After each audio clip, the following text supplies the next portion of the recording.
거룩하신 주님의 이름으로 여러분께 이 말씀을 드립니다. 오늘은 동사 지키다로부터 좀 시작해 보겠습니다. 지키다는 말이 있죠. 사전적인 의미로는 침해당하지 않도록 보호하고 감시하여 막다하는 뜻입니다. 쉽게 말하면 그대로 계속 유지하겠다라는 뜻이 바로 지키다라는 것입니다. 좀 더 다른 의미를 가져오면 굴하지 않다, 굽히지 않다도 이 지키다와 연결됩니다. 어떤 뜻을, 어떤 의지를 굽히지 않다도 지키다는 거예요. 또 다르게 표현하면 어기지 않다도 지키다예요. 어떤 규칙, 규정을 어기지 않는 것도 지키다라고 말할 수 있습니다. 전체적으로는 다 연결된 뜻이라고 할 수 있는데 아무튼 이런 뜻이 지키다예요. 그래서 어떤 의미든지 여러분 무엇인가를 지키려고 노력한 적이 있습니까? 이런 의미들 중에 하나 가운데 어떤 무엇인가를 지키려고 한 적이 있는지 제가 묻고 있습니다. 그리고 있다면 잘 지키셨습니까? 그거 내가 정말 잘 지켰어 하는 그런 것이 있는지 모르겠습니다. 어떤 의미든지 작은 것이라도, 그러니까 결과물이든지 규정이든지 뜻이든지 습관이든지 작은 것이라도 변함없이 지킨다는 건 쉽지 않습니다. 해보신 분은 아실 거예요. 어떤 걸 지키려고 한다는 건 쉽지 않습니다. 인간의 한계까지 도달한 결과를 얻었다고 생각해 보십시오.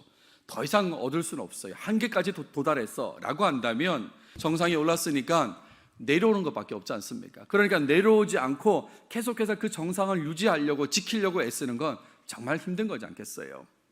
또 규정 속도를 지키는 거 한번 생각해 보십시오. 운전하신 분들은 아실 텐데 평소에 별일 없을 때는 규정 속도대로 운전하는 게 그렇게 어렵지 않습니다. 그런데 긴급한 상황이 생겼는데도 불구하고 규정 속도를 지킨다는 건 참 쉽지 않습니다. 지키는 게 쉽지 않다 이런 말이에요. 약속 시간을 지키는 것도 마찬가지입니다. 평소에는 그냥 지킬 수 있습니다. 그런데 어떤 상황이 막 겹치고 그러면서 그런 와중에도 약속 시간을 지키는 건 쉽지 않다 이런 얘기예요. 매일매일 해야 하는 일도 마찬가지입니다. 일기를 쓰겠다고 결심하고 할 때 그것도 쉽지 않지요. 그 일을 계속 지키는 게 또 다이어트도 마찬가지입니다.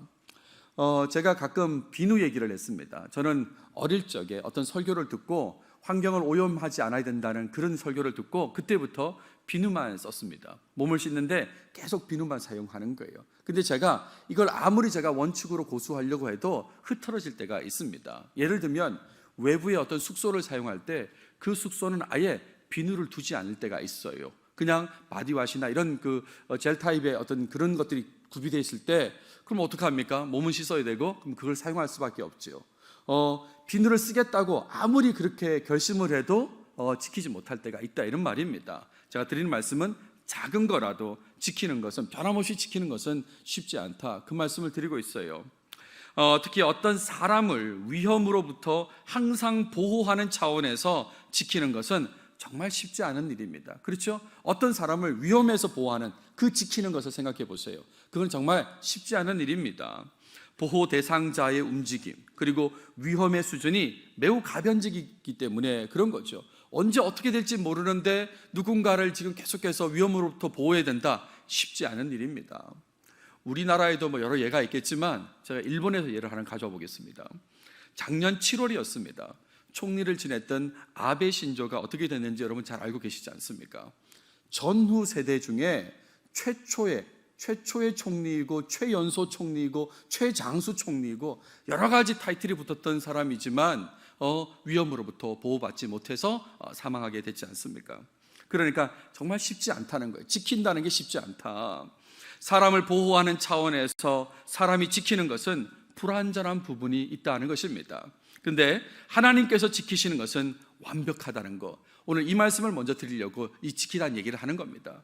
하나님께서 지키시는 것은 완벽하다는 것을 여러분은 아셔야 돼요. 온 세상 창조주이시지 않습니까? 온 세상을 주관하시는 주관자이시지 않습니까? 그러니까 그분이 지키시기로 작정하시면 완벽하게 지키신다 이런 말입니다. 여러분 잘 알고 계시는 시편 121편을 한번 떠올려 보십시오. 이스라엘을 지키시는 이는 졸지도 아니하시고 주무시지도 아니하시리로다. 여호와는 너를 지키시는 이시라. 여호와께서 내 오른쪽에서 내 그늘이 되시나니. 졸지도 주무시지도 않고 지키시는 분이라고 분명히 밝히고 있지 않습니까? 그러므로 이런 하나님의 완벽하신 지키심을 기대하고 의지하며 살아야 된다는 말씀을 초반에 먼저 드리겠습니다. 살아가면서 만나게 되는 많은 위험한 상황에서 우리를 확실하게 지켜주실 분은 하나님밖에 없다는 것을 믿으셔야 하는 것입니다. 그리고 이 부분에 대해서 끊임없이 하나님의 도우심을 구해야 되는 겁니다. 나를 지켜주십시오, 나를 지켜주십시오 라고 그렇게 하나님께 기도해야 된다, 이런 말입니다. 오늘 본문은 예수님께서 제자들을 위해서 기도하시는 구체적인 내용을 보여주고 있습니다. 그 내용 속에는 하나님께서 제자들을 지켜주실 것을 요구하는 그런 내용이 들어있고, 그 부분이 바로 오늘 본문의 핵심이라고 말할 수 있겠습니다. 그래서 그 부분에 주목하면서 말씀을 한번 살펴보도록 하겠습니다. 지난 시간에 이어서 오늘 다룰 본문의 후반부를 성경 봉독해 주셨는데, 이 11절 하반절부터 19절까지를 한번 다뤄보도록 하겠습니다. 본문을 보시면 예수님의 기도를 보고 있어요. 요한복음 17장 전체가 예수님의 기도라고 말씀을 드렸습니다. 그 중에서 지난 시간에는 제자들을 위한 기도의 이유, 근거를 살펴보았어요. 왜 기도하시냐면 하나님을 알고 믿는 제자들의 믿음과 순종의 모습 때문이라고 했습니다. 불충분하고 부족하지만 그래도 그것을 귀하게 여기셔가지고 이것 때문에 제자들을 위해서 기도합니다 라고 말씀하셨다, 이런 말이에요. 또 제자들은 하나님께 속한 하나님의 것이기 때문에 기도한다고 하셨고, 또 예수님께서는 제자들을 통해서 영광을 받으셨기 때문에 기도한다라고 하셨습니다. 또 예수님께서 떠나신 후에 제자들은 세상에 남겨지기 때문에 기도한다고, 이런 이유, 근거를 말씀하셨습니다. 그래서 이런 말씀을 통해서 강조했던 것은 우리도 예수님의 제자이지 않습니까? 그러니까 우리의 믿음과 순종을 귀하게 여겨주시는 그 예수님의 사랑을 늘 기억하고 감사하며 살아야 된다는 말씀을 지난 시간에 드렸습니다. 그리고 이제 오늘 본문이 이어지는데 17장의 내용을 다시 한번 보시죠. 예수님의 기도를 구분하면 먼저는 예수님 자신을 위한 기도가 나오고, 그리고 제자들을 위한 기도가 나오고, 그리고 교회를 위한 기도, 앞으로 예수를 믿을 사람들을 위한 기도가 이렇게 나오게 되는데, 이 제자들을 위한 기도 두 번째는 또 나눠집니다. 기도의 이유가 있고 그리고 기도의 내용이 있는데, 지난 시간에는 제자들을 위한 기도의 이유를 살펴보았습니다. 그렇다면 오늘은 그 기도의 내용을 한번 살펴보도록 하겠습니다. 제자들을 위해서 무엇을 간구하셨는지 봐야 된다, 이런 말이죠. 자, 먼저 11절 하반절을 보세요. 지키심과 하나됨에 대해서 말씀하십니다. 거룩하신 아버지여, 내게 주신 아버지의 이름으로 그들을 보존하사 라고 시작합니다. 거룩하신 아버지여 라고 했어요. 거룩함의 근원이 하나님이시다라는 것을 먼저 밝히고 하나님을 부르고 이렇게 기도를 시작하십니다. 뒤에 보겠습니다만 17절 이하하고 연결되는 내용이 바로 거룩하신 아버지여라는 표현이에요. 17절 기억나십니까? 그들을 진리로 거룩하게 하옵소서라는 기도 내용이 나오거든요. 그래서 거룩하게 해달라고 요청할 때 그 대상이 거룩하신 아버지다, 이런 말입니다. 거룩함의 근원이신 하나님께 이 지금 거룩함을 요청하는 그런 기도의 내용을 말하게 되는데, 그래서 먼저 거룩하신 아버지라고 불렀습니다. 그리고 이어지는 내용은 내게 주신 아버지의 이름으로 그들을 보존하사, 지켜달라고 기도하고 있습니다. 내게 주신 아버지의 이름으로 라고 했습니다. 아버지의 이름으로. 이게 무슨 의미일까? 우리말 번역만 보면 조금 혼동스러운 부분이 있습니다. 이걸 설명을 좀 드려보겠습니다. 내게 주신 아버지의 이름으로 그들을 보존하사. 쉽게 이해하는 건 이런 거예요. 아버지의 이름으로 라는 말을, 이름을 능력하고 이렇게 연결해서 생각하는 겁니다. 이름을. 그러니까 내게 주신 아버지의 능력으로 어떻게 해요? 그들을 보존해달라고. 아버지의 이름으로, 아버지의 능력으로 보존해달라고, 이렇게 이제 이해하는 게 보편적인 이해입니다. 근데 앞선 내용하고 좀 보십시오. 연결해서 보세요. 내게 주신이라고 되어 있잖아요. 그러니까 내게 주신 아버지의 이름, 내게 주신 아버지의 능력이라고 생각하면 예수님께 주신 그 하나님의 능력으로 제자들을 지켜달라는 그런 내용이에요. 조금 이해가 안 되죠. 예수님께 주신 하나님의 능력으로 제자들을 지켜달라. 이것도 좀 자연스럽지 않을 뿐더러 또 왠지 이렇게 제한되는 느낌이 있어요. 예수님께 주신 하나님의 능력 그 안에서만 제자들을 지켜달라고 하는 그런 느낌을 받을 수 있거든요. 그러니까 이렇게 이해하는 건 조금 뭔가 부족하다라고 생각할 수 있습니다. 다시 설명드리면 이 원래 표현이 엔토 오노마티수이거든요. 당신의 이름 안에서라는 말입니다. 당신의 이름 안에. 그러니까 이름이라고 하는 것은 아까는 능력이라고 생각했다고 그랬지만 존재라고 이해할 수도 있습니다. 누군가가 제가 없는 자리에서 저의 이름을 말하면서 대화를 한다면 제 이름을 얘기한 게 아니라 저란 존재를 얘기한 것이거든요. 그러니까 이름은 존재입니다. 하나님의 존재인 거죠. 그러니까 하나님의 존재, 하나님 안에서 그들을 이렇게 생각하시면 또 이렇게 이해할 수도 있다 이런 말이에요. 그러니까 이 하나님의 이름, 아버지 이름이라는 말이 아버지 안에서라고 생각할 수 있고 아버지 안에 있는 그들이라고 이렇게 이해될 수도 있다 이런 말입니다. 그러니까 아버지의 이름, 하나님의 존재 안에 있는 제자들로 그렇게 생각되어지는 거고, 이렇게 되면 내게 주신이라는 표현하고 자연스럽게 연결되는 것입니다. 예수님에게 주신, 그리고 바꿔 얘기해서 하나님 안에 있는 그런 제자들을 지켜주십시오라고 그렇게 말씀하셨다 이런 말입니다. 이해가 되십니까? 다시 본문으로 돌아와서 아버지의 이름으로라는 게 무슨 말이냐면, 말씀드렸죠? 하나님 안에 있는 이란 말입니다. 내게 주신 하나님 안에 있는 그런 제자들을 보존해달라고, 지켜달라고 얘기했다 이런 말이에요. 예수님께서 좋게 평가하셨다고 그랬지 않습니까? 부족한 믿음, 부족한 순종이지만 그래도 좋게 귀하게 평가하신 그 제자들을 지켜달라고 요청하시는 겁니다. 내게 주신 그 제자들, 하나님 안에 있는 그 제자들을 지켜달라고 요청하셨다 이런 말입니다. 뭘로부터 지켜달라고 요청하셨을까 했을 때 뒤의 내용을 살펴보면 세상으로부터 지켜달라고 그렇게 말씀하고 있는 겁니다. 그러면서 이어지는 내용이 우리와 같이 그들도 하나가 되게 하옵소서라고 했습니다. 하나님과 예수님의 관계 같은 그런 하나됨을 말씀하시면서 그렇게 되게 해달라고 얘기해요. 그러니까 하나님께서 지켜주셔야만 제자들은 하나 될 수 있다라고 그렇게 자연스럽게 연결해서 생각할 수 있는 겁니다. 지켜주십시오. 지켜주셔서 우리와 같이 그들도 하나 되게 하옵소서. 그러니까 지키심의 결과가 하나됨으로 연결된다 이런 말입니다. 지켜주셔야만, 그래야만 제자들이 하나 될 수 있습니다. 12절에 예수님께서 하신 일이 또 나옵니다. 내가 그들과 함께 있을 때에 내게 주신 아버지의 이름으로 그들을 보존하고 지켰나이다. 제가 앞서 설명드린 것이 눈에 보이시죠? 그죠? 이 부분요.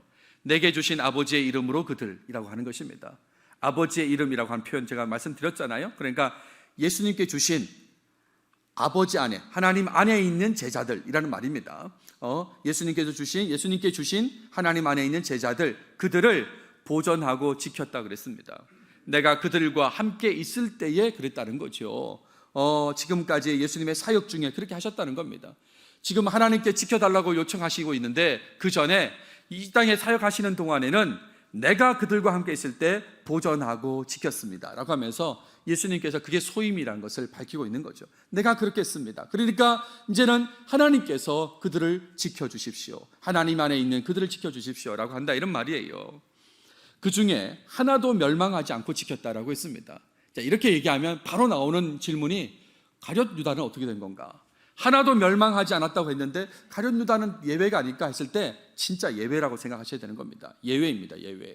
그래서 그 예외의 이유를 뒤에 나오죠.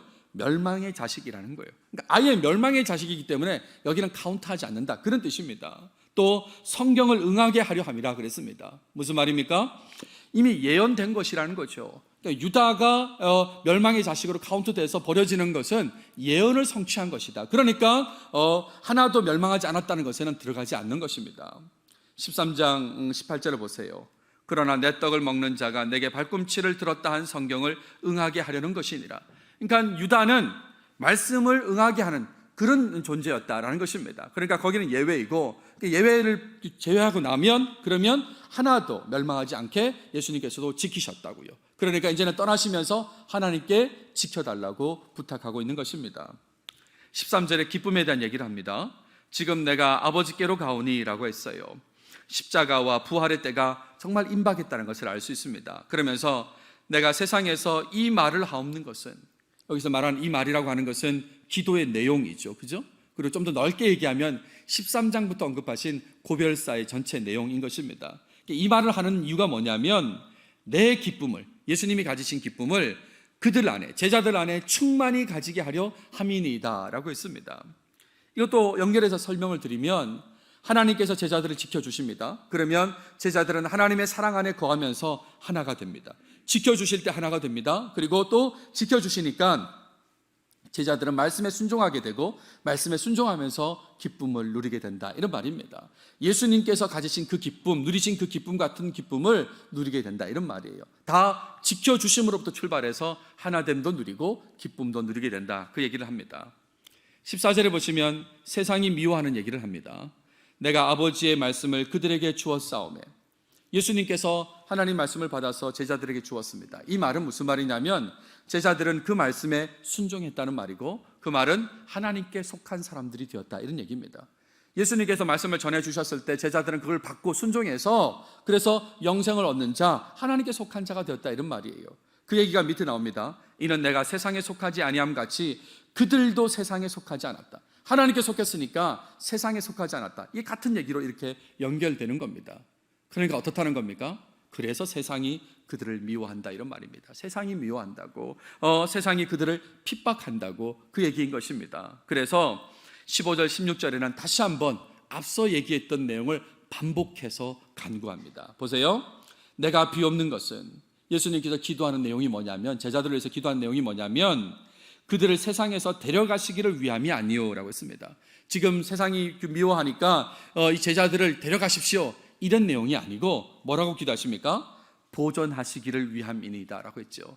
어디서 많이 듣던 얘기 아닙니까? 그들을 보존하사라고 처음에 이렇게 기도하셨잖아요. 지켜달라고. 그런데 그 반복해서 다시 이 15절에서 또 보존하시기를 위한다고, 그렇게 지키시기를 원한다고 그렇게 또 기도하고 있습니다. 그러면서 특별히 악에 빠지지 않게 보존하시기를 위한다라고 그렇게 기도했습니다. 세상의 핍박에 굴복하지 않게 하기 위해서 그래서 지키시기를 원합니다라고 기도했습니다. 그러면서 보세요. 16절에 내가 세상에 속하지 아니함 같이 그들도 세상에 속하지 아니하였사옵나이다 라고 했습니다. 이 말은 좀 풀어서 얘기하면 이런 얘기지요.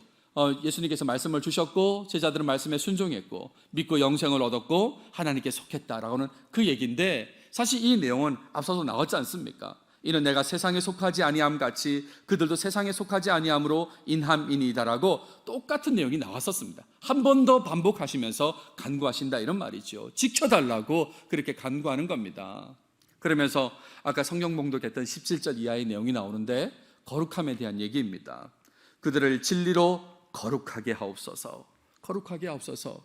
이 거룩하게 해달라는 말은 구별되게 해달라고, 세상과 하나님과 대립되는 존재로서의 세상과 구별되게 살게 해주십시오라고 그렇게 기도하셨습니다.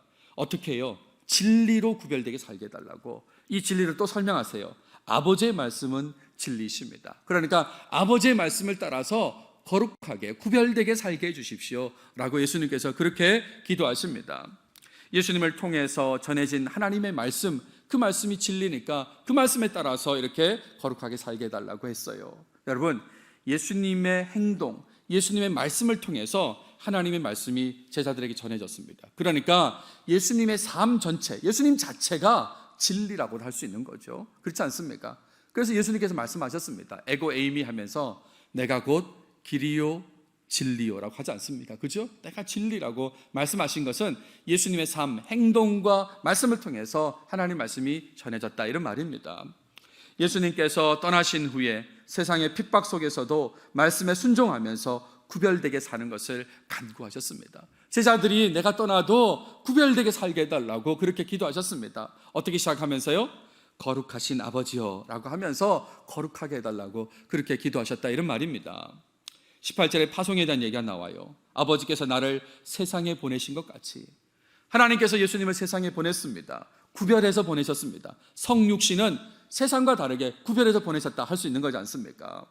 예수님께서도 그렇게 직접 말씀하셨어요. 앞서도 그렇게 말씀하셨습니다. 10장 36절 보세요. 하물며 아버지께서 거룩하게 하사 구별하사 세상에 보내신 자, 예수님을 말합니다. 나는 하나님의 아들이라 하는 것으로 너희가 어찌 신성모독이라 하느냐. 아버지께서 구별해가지고 세상에 보내신 자, 그 자가 예수님인데 나는 하나님의 아들이라 하는 것으로 너희가 어찌 신성모독이라 하느냐라고 그렇게 물으시죠. 그러니까 예수님께서도 알고 계십니다. 하나님께서 나를 세상에 거룩하게 구별해서 보내셨다는 걸 알고 계신데 그것처럼 나도 제자들을 세상에 보냈다라고 했습니다. 세상과 구별된 자로 세상에 제자들을 파송했다, 이런 말입니다. 그러니까 세상의 제자들을 파송했어요. 구별돼서 파송했습니다. 그렇다면 계속해서 제자들에게 필요한 건 뭘까요? 거룩함인 것이죠. 계속해서 거룩함이 필요합니다. 구별돼 보내놨더니 그냥 세상과 동화되었더라 그러면 안 되잖아요. 그러니까 계속해서 거룩함이 필요하니까 거룩함을 간구하셨다 이런 말입니다. 마무리 19절 내용을 보세요. 또 그들을 위하여 내가 나를 거룩하게 하오니. 이 말은 조금 이해하기 어렵죠. 하나님께서 거룩하게 하신 게 아닌가라고 생각될 수도 있는데, 이 말은 하나님께서 거룩하게 하시고 거기에 예수님께서 동참하시고 순종하셨다라고 그렇게 생각하시면 되겠습니다. 특별히 그들을 위해서, 제자들을 위해서 거룩하게 하셨다라는 말은 십자가를 지신다 이런 말입니다. 순종하신다 그런 얘기거든요. 그러면서 이는 그들도 진리로 거룩함을 얻게 하려 함이니이다 라고 했습니다. 그러니까 이 말을 풀어서 설명하면 제자들이 계속해서 말씀에 순종하면서 구별된 모습을 유지하도록 하기 위해서 지금 거룩함을 간구하신다는 것입니다. 예수님이 떠나신 이후에도 이 세상에서 구별되게 살기 위해서 거룩함이 필요합니다. 거룩하게 해주십시오라고 한다 이런 말이죠.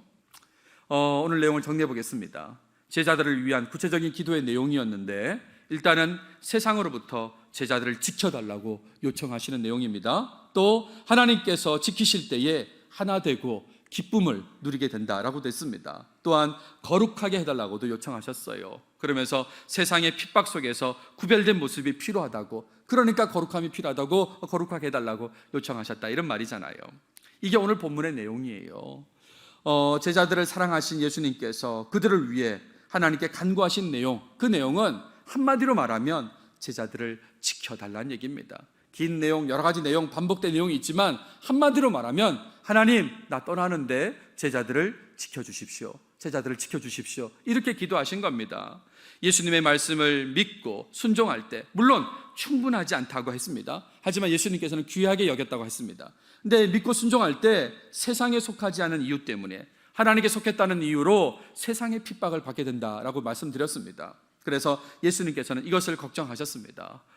이것을 걱정하셨어요. 그래서 제자들이 계속 순종하기를 원해서 이렇게 기도하신 겁니다. 주신 말씀에 계속 순종하게 살고 거룩하게 살기를 원해서, 그래서 예수님께서는 지켜달라고 그렇게 기도하셨다 이런 말이지요. 하나님께서 지켜주실 것을 요청하신 거, 그게 핵심이다 이런 말입니다. 하나님의 지키심이 없으면 하나님과 대립되는 존재로서 세상의 핍박, 세상의 악함에 흔들리고 거룩함을 잃게 되는 거지 않습니까? 뿐만 아닙니다. 거룩함뿐만 아니라 하나님께 속한 자로서 누리는 하나됨과 기쁨도 잠깐 동안만 유지되고 사라지게 되는 거예요.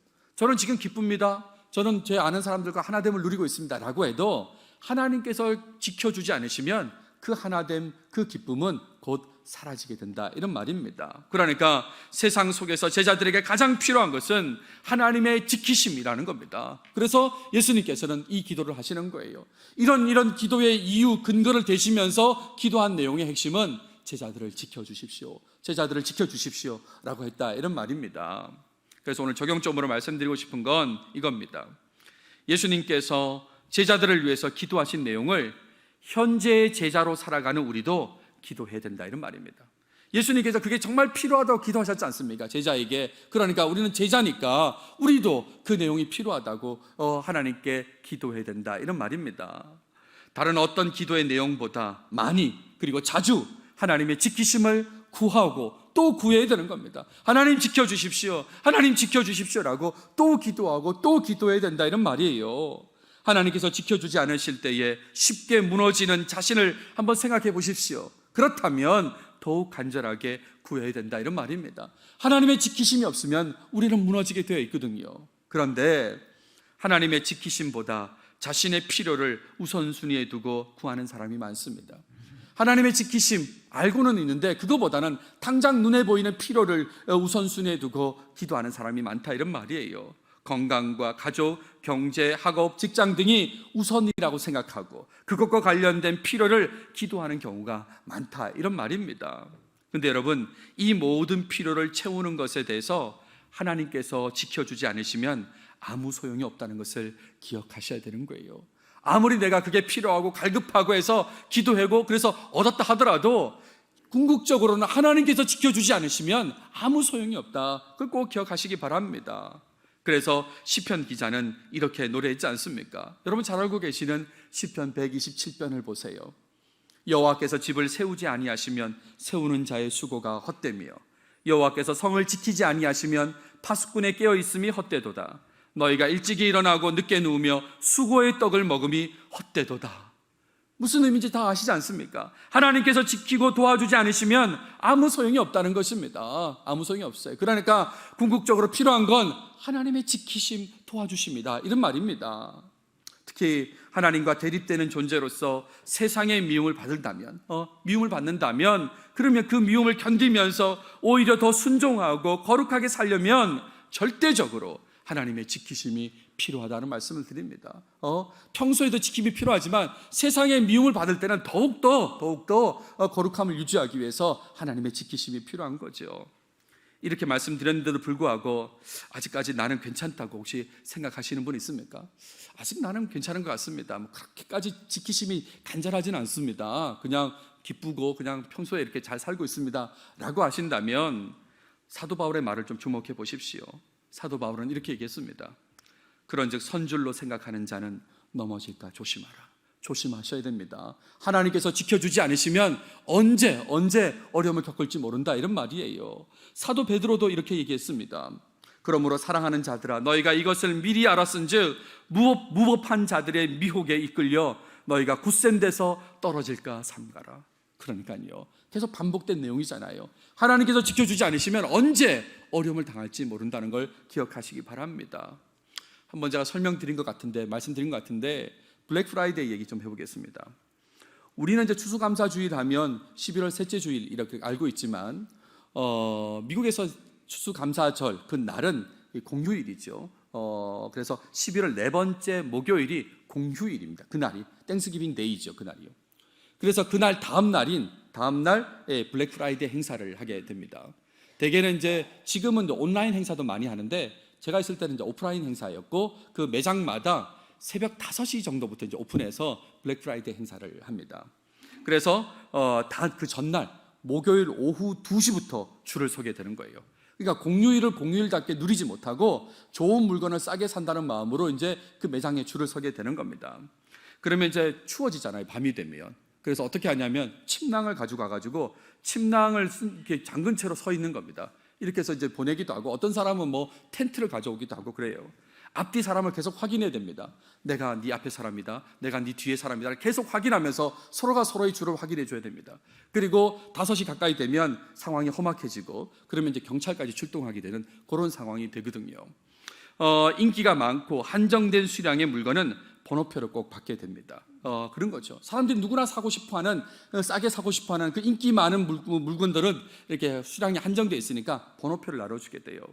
저는 다행히 앞에 서가지고 그 번호표를 받게 되었습니다. 랩탑을 사려고 했거든요. 받게 되었습니다. 5시가 되어서 매장에 사람들이 우르르 이제 몰려 들어가게 되는데 저는 느긋하잖아요. 느긋한 번호표가 있으니까 그 표가 없으면 사람들은 살 수가 없어요. 아무리 요청해도. 느긋하게 들어갔습니다. 저랑 청년 2사람이 같이 이제 그 밤새 서 있다가 들어갔는데 근데 같이 간 한 청년의 번호표를 누가 가져가 버렸습니다. 가져가 버렸어요. 이게 카트를 이제 밀고 이제 들어가지 않습니까? 느긋하게 들어갔는데 그 친구가 그 번호표가 A4 사이즈 종이거든요. 이 카트에 놓았는데 그냥 누가 이렇게 가져가 버린 거예요. 어떻습니까? 그죠? 그러니까 이런 상황이 온다, 이런 말입니다. 언제 어떻게 어려움을 당할지 모른다고요. 그러니까 하나님의 지키심이 필요하다. 제가 계속 그 얘기 아닌가, 지금 그 얘기 하고 있다, 이런 말이에요. 언제 어떻게 될지 몰라요. 정말 밤새, 여러분 지금 웃으시잖아요. 밤새 서가지고 내가 왜 섰나, 좀 이렇게 된다, 이런 말입니다. 곧 떠나시는 예수님께서 제자들을 위해 기도하신 내용이 오늘을 살아가는 우리에게 꼭 필요한 기도의 내용이라는 것을 아시길 바랍니다. 스스로를 예수님의 제자라고 생각한다면 확실히 이 기도의 내용으로 기도하셔야 되는 것입니다. 하나님의 지키심이 없이는 한순간도 살 수 없는 자로서 간절하게 그리고 우선적으로 이 기도를 하셔야 되는 것입니다. 하나님, 주님 안 지켜주시면 내가 한순간도 한 걸음도 못 내딛습니다 라고 지켜달라고 간절히 기도하셔야 돼요. 근데 설교를 하면서 준비하면서 이런 생각이 들었습니다. 여러분, 식사 기도 외에 보통 언제 기도하십니까? 여러분 언제 기도하십니까? 정해진 기도의 시간이 여러분 삶에 있으십니까? 또 있으시다면 주로 어떤 내용으로 기도하십니까? 이런 궁금함이 든 거예요. 왜 그런가 하면 보세요. 제가 지금 어떤 메시지를 말하고 있습니까? 예수님께서 제자들을 위해서 기도하는 기도의 내용을 얘기하고 있잖아요. 그러니까 기도의 내용에 대해서 지금 다루고 있는데 정작 기도 자체를 잘 하지 않고 있다면 이거야말로 정말 곤란한 부분이죠. 기도를 하고 있다고 생각하고 그런 전제 아래 기도의 내용은 이런 기도의 내용으로 하나님의 지키심을 구하셔야 됩니다, 이렇게 지금 말하고 있는데 정작 기도 잘 안 하고 있습니다 라고 하면 이건 곤란한 부분이다, 이런 얘기예요. 그냥 특별히 정해진 기도의 시간은 없고 필요가 느껴질 때만 기도한다라고 이렇게 대답하시는 분이 있을지 모르겠습니다. 그렇다면 이 말은 필요가 느껴지지 않으면 기도하지 않고 살아간다, 그런 얘기지 않습니까? 훨씬 더 많은 시간을 기도하지 않고 살아간다, 이런 말입니다. 이렇게 또 얘기하면 그래도 아예 기도하지 않는 것보다 낫지 않습니까?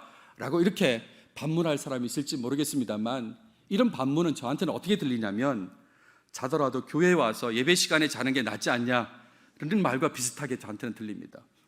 자더라도 예배 시간에 자는 게 낫지 않습니까? 이런 말처럼 들린다, 이런 말이에요. 거기다가 낫다는 것은 누가 판단한 것일까요?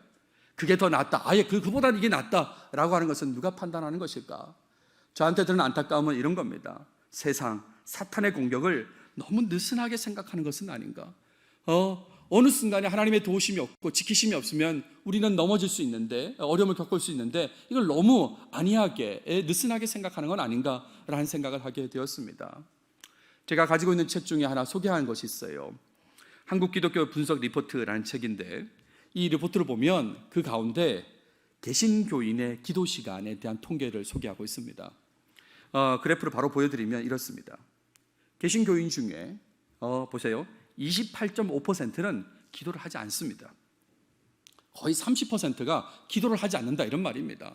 거기에다가 10분 이하로 기도하는 사람이 27.1%. 그러니까 둘이 합치면 어떻게 됩니까? 어떻게 돼요? 55.6%. 55.6%가 기도를 하지 않거나 하더라도 10분 이하로 매일매일 기도하고 산다는 거예요. 이게 보통의 모습입니다. 좀 더 기도하는 30분 이하까지 하면 80%가 되는 거예요. 80%. 그러니까 전체 개신교인의 80% 정도는 그냥 많이 기도해도 30분은 넘지 않고 대개는 절반 이상은 10분 이하로, 그리고 기도하지 않는 사람은 아예 30% 정도 되는 그런 모습이다, 이런 말이에요. 그냥 많이 하시는 분이 한 20% 정도 있는데 이분들이 많이 해가지고 기도의 평균을 올렸는데 평균 기도 시간이 21.5분이다, 이런 말입니다. 21.5분. 21분 30초를 기도한대요. 여러분 어떻습니까? 이 평균만큼은 기도하십니까? 하고 있는지 모르겠습니다. 기도의 시간, 기도의 분량이 중요한 것은 아니라는 말을 하신다면 저는 그 말에 동의할 수 있습니다. 그렇죠. 기도의 시간과 분량이 중요한 건 아니다, 그것을 동의할 수 있습니다. 그런데 기도해 본 사람은 알 거예요. 뭘 아냐면 보세요, 어쩔 수 없는 상황에서 너무너무 간절하지만 짧게 기도할 수밖에 없는 경우가 있어요. 너무너무 간절해요. 근데 지금 여기서 어떻게 기도할 수 있는 상황이 아니에요. 그러니까 그냥 속으로 짧게 기도할 수밖에 없는 그런 상황이 있을 때가 있어요. 그렇죠? 근데 여러분, 짧게 하는 것을 지향하면서 간절할 수는 없습니다. 나는 늘 기도 짧게 해, 그냥 몇 분만 해 라고 그런 마음으로 살아가시면 그 짧게 하는 그 모습 속에서 간절함이 나오기는 힘들다, 이런 말입니다. 여러분, 제가 지금 어떤 말씀을 드리고 있습니까? 기도를 길게 해야 된다는 메시지를 지금 하고 있는 게 아닙니다. 오해하지 마십시오.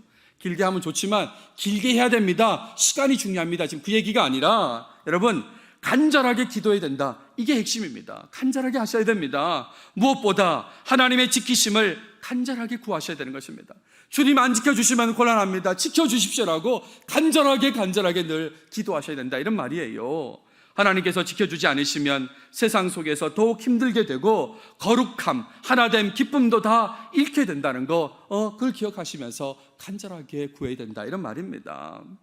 하나님의 지키심이 정말 필요하다고 느끼신다면, 느끼신지 모르겠어요. 그렇다면 여러분, 하루의 시작부터 하나님께 기도하시기 바랍니다.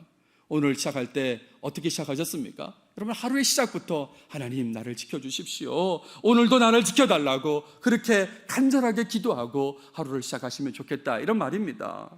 제가 자주 기도할 때 인용하는 성경 구절입니다. 낮의 해가 너를 상하게 하지 아니하며 밤의 달도 너를 해치지 아니하리로다. 낮의 해가 밤의 달도 상하지 못하게 해달라고, 하나님 그렇게 지켜달라고 기도하고요. 제가 딸이 둘이지 않습니까? 딸 둘을 위해서 기도할 때도 항상 이 말씀을 가지고 기도하는 거죠. 오늘도 낮의 해가, 오늘도 밤의 달이 상하지 못하게 해달라고, 그렇게 지켜달라고 기도하고 또 기도하는 것입니다. 여러분, 제자들에게 필요한 것은 하나님의 지키십니다. 이런 거 꼭 기억하시고 이렇게 기도하십시오. 목사로서 강력히 추천하는 건 새벽 예배에 참여하는 것입니다. 새벽 예배, 하루의 시작을 예배와 함께 시작하는 거예요. 어떤 메시지 이런 것보다도 하나님께 부탁하는 거죠. 하나님, 오늘 하루를 지켜주십시오. 오늘 하루를 지켜주십시오라고 기도하는 게 필요한 겁니다. 오프라인에서 참석하시고 온라인으로 참석하시면 좋겠어요. 그래도 나는 못합니다, 모든 사정 때문에 못합니다 하시는 분에게는 차선책으로 제가 권해드리는 건 이겁니다. 아침에 일어나시잖아요. 일어나자마자 기도하시기 바랍니다. 일어나자마자 기도하세요. 눈 떠서 다른 거 하지 마시고 일어나자마자 하나님 오늘 허락하셨으니까 오늘도 지켜주십시오. 오늘도 지켜주십시오. 제가 제 잠의 습관을 좀 말씀드리면, 아침에 일어나면 나도 모르게 약간 일정 시간 동안 침대에 걸터 앉는 시간이 있습니다. 한참 이렇게 있습니다. 그럼 그 시간에 기도하는 겁니다. 하나님, 오늘도 살려주셔서 고맙습니다. 하나님, 오늘도 지켜주십시오. 오늘도 지켜주십시오. 그때 기도하는 거예요. 여러분, 기도해 보세요. 그러면 그날 하루의 삶이 달라질 거예요. 이전과 다른 느낌으로 살게 될 것입니다. 그러니까 꼭 하루 시작할 때 기도하고 시작하십시오. 다른 말씀 다 잊어버리셔도 요거는 한번 적용해 보시면 좋지 않겠습니까?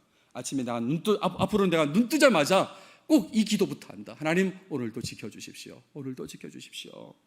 말씀을 마무리하겠습니다. 하나님의 지키심을 늘 간구하는 목양교회 모든 교인들이 다 되시기 바랍니다. 기도하겠습니다. 하나님, 감사합니다. 오늘도 우리에게 요한복음을 통해서 말씀해 주셔서 감사합니다. 예수님께서 제자들을 위해서 기도하는 내용을 살펴보았습니다. 하나님의 지키심을 간구하는 내용인데, 우리도 이 현재의 시간에 예수님의 제자로 살아가는 자로서 하나님의 지키심을 간구하며 살아가는 모습이 우리 삶에 나타나게 도와주시옵소서. 하나님의 지키심이 없이는 한순간도 살 수 없는 존재임을 고백하게 하시고, 하나님의 지키심을 때마다 간절하게 간구하며 살아가는 우리 모두가 되도록 인도해 주시옵소서. 그래서 누구도 거룩함과 기쁨과 하나됨을 잃지 않게 하시고 온전히 주님과 함께 살아가는 모두가 되도록 인도해 주시옵소서. 이 모든 말씀 예수님의 이름으로 기도드렸습니다.